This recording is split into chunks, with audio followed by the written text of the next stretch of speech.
एक गांव में एक अमीर जमींदार रहता था। उसे अपने पैसों पर बड़ा घमंड था। जितने अधिक पैसे उसके पास थे, उतना ही वह कंजूस भी था।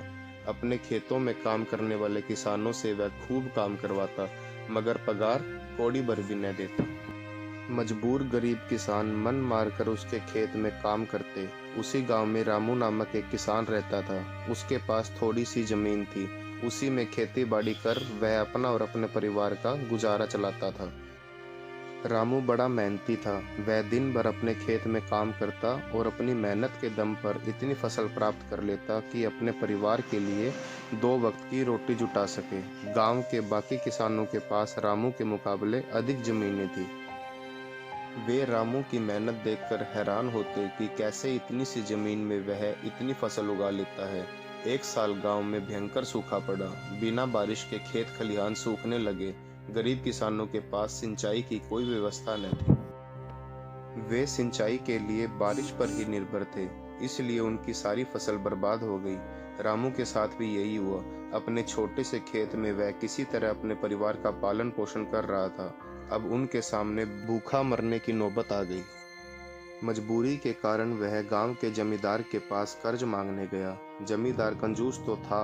उसने सोचा कि यदि उसने रामू को पैसे दिए तो यह लौटा तो नहीं पाएगा, इसलिए इसे अपने खेत में काम पर लगा लेता हूँ। मेहनती तो यह है ही और मजबूर भी।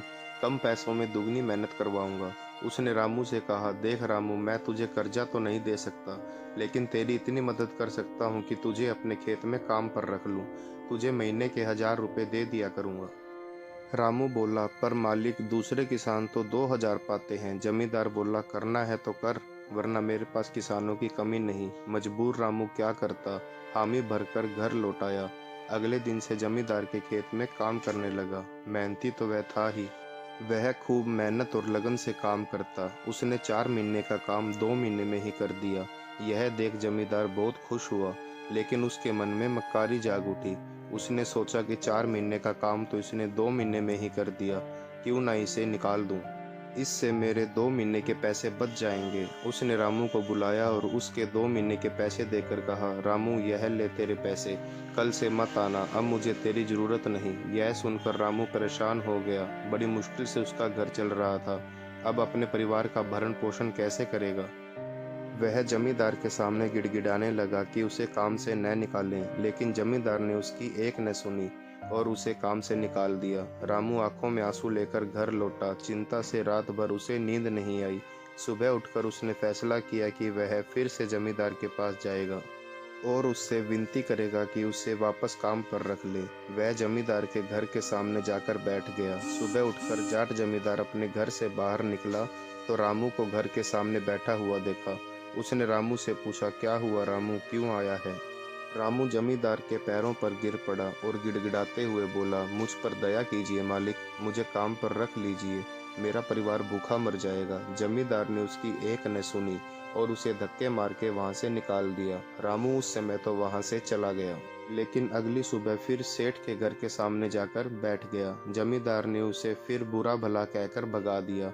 अब से रोज यही क्रम चलने लगा। रामू रोज जमींदार के घर के सामने जाकर बैठ जाता और जमींदार उसे भगा देता। पूरे गांव में इस बात की चर्चा होने लगी। सब जमींदार को भला बुरा कहने लगे।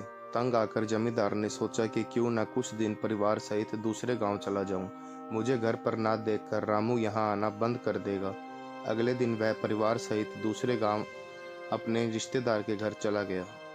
10-15 दिन रिश्तेदार के घर रहने के बाद वह अपने घर लौटा तो रामू को अपने घर के सामने बैठा नहीं पाया।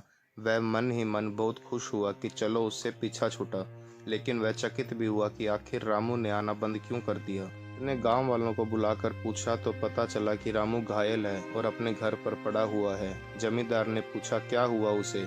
एक व्यक्ति ने कहा, मालिक, आप जब दूसरे गांव चले गए थे तब भी रामू आपके घर के सामने बैठा रहता था। एक दिन आपका खाली घर देखकर कुछ चोर चोरी करने के इरादे से आपके घर में घुसे, लेकिन वे रामू की नज़र में आ गए। रामू अपनी जान की परवाह न कर उनसे उलझ गया और उन्हें भगा दिया। उनके बीच हुई हाथापाई के कारण रामू घायल हो गया।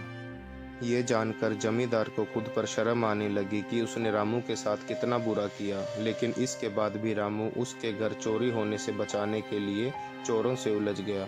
वह पछताने लगा। उसने रामू के घर जाने का फैसला किया।